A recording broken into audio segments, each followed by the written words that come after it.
Siamo allo spazio del nostro approfondimento. Nonostante il provvedimento di sgombero notificato oggi dai vigili urbani di Cabras, prosegue ad oltranza il presidio del neogoverno dell'autoproclamata Repubblica di Maluentu. Dall'isola il presidente Meloni ha avviato le procedure per il riconoscimento a livello internazionale, oltre 500 richieste per ottenere la cittadinanza. Il servizio è firmato da Stefano Birocchi.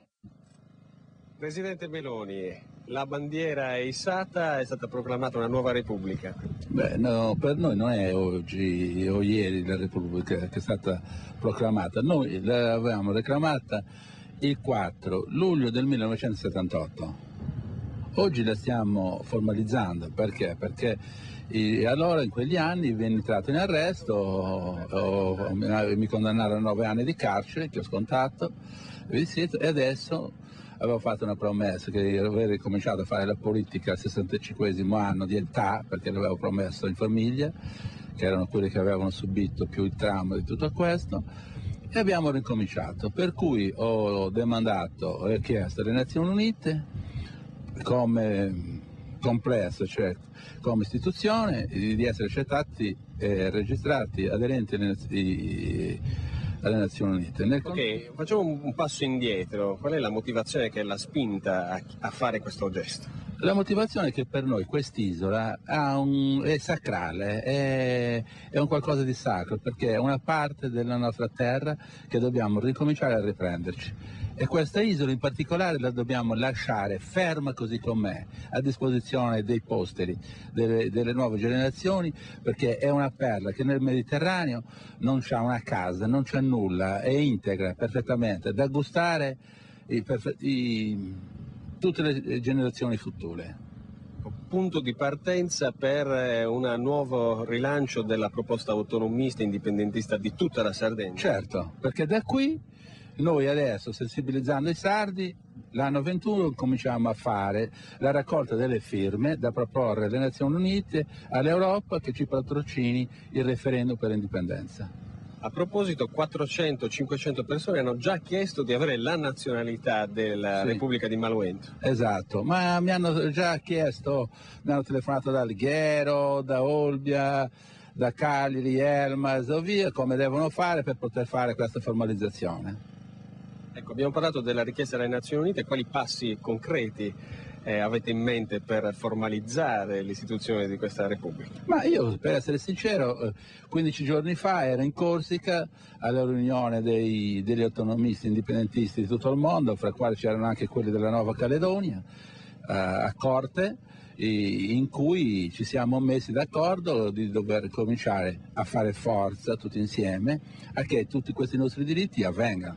Non è un fatto così, l'ho espresso questi giorni perché molti pensano che questa è un'assurdità o è ridicola e nessuno si rende conto che proprio l'Italia con la legge 848 del 17 agosto del 1957 ha fatto proprio tutti i diritti della Carta di San Francisco del 1945.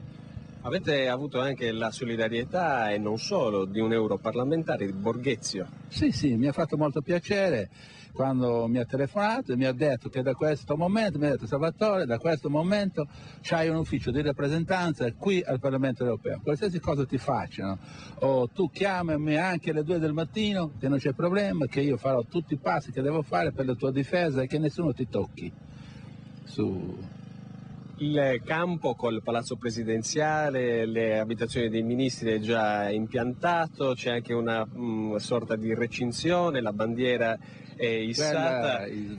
Quindi per voi la Repubblica già esiste a prescindere dalla formalizzazione e avete anche denunciato nei giorni scorsi degli atti di intimidatori da parte dell'Italia. Esatto, però ho visto che ieri quando si sono avvicinati al momento che abbiamo issato la bandiera, gli agenti della polizia che c'erano hanno notato che erano senza le armi, che vuol dire che la sensibilizzazione o il riflettere che non servono a nulla gli atti di imperio, di forza contro un diritto che è dell'uomo, noi siamo qui per salvaguardarla, non per distruggerla.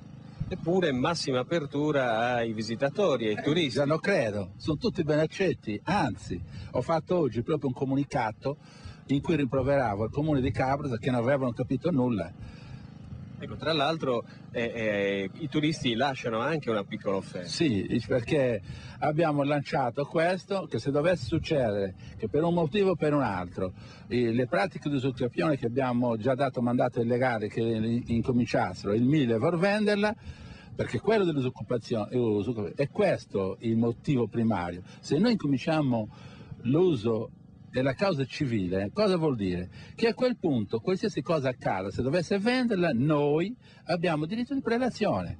A quel punto lanciamo l'offerta pubblica che abbiamo fatto fare €1 di ogni sardo. Ecco, spieghiamo perché quest'isola è di un privato, un Certo. imprenditore inglese, Rex Miller, Certo. che la venderebbe per €1 milione.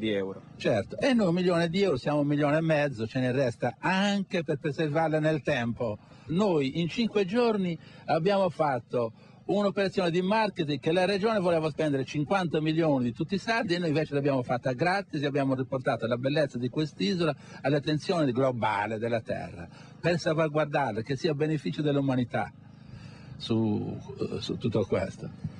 Senta Meloni, non ha paura di conseguenze? Lei ha avuto in passato dei problemi, è stato tanti anni in carcere, un carcere duro, insomma non ha paura che questa azione non possa avere conseguenze altrettanto drammatiche? Ascolti, io sono rimasto con gli aghi, guarda, non c'ho più manco una vena, le vede le mie braccia, perché io ho fatto 5 mesi e 14 giorni con gli aghi quando ho fatto lo sciopero della fame, quando ero in carcere. Sono sopravvissuto perché il Signore mi ha assistito su queste cose e vuole che io, che adesso che sto qui combattendo in questa bellezza naturale, ma questo mi dà più vigore, ho deciso che non morirò sino a quando la Sardegna tutta non sarà indipendente.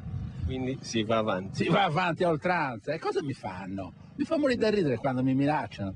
Dice, ma noi veniamo, uno mi ha detto di questi qui, senza intimidatori, ma lo sai che c'è la traduzione coatta? Gli ho detto, ma io mica sono un testimone. Sono l'imputato, che diavolo vuoi fare? Se vuoi non parlo mai neanche con i boggini moderni, no, perché io li chiamo i boggini moderni. La sai la storia del boggino qui in Sardegna, vero?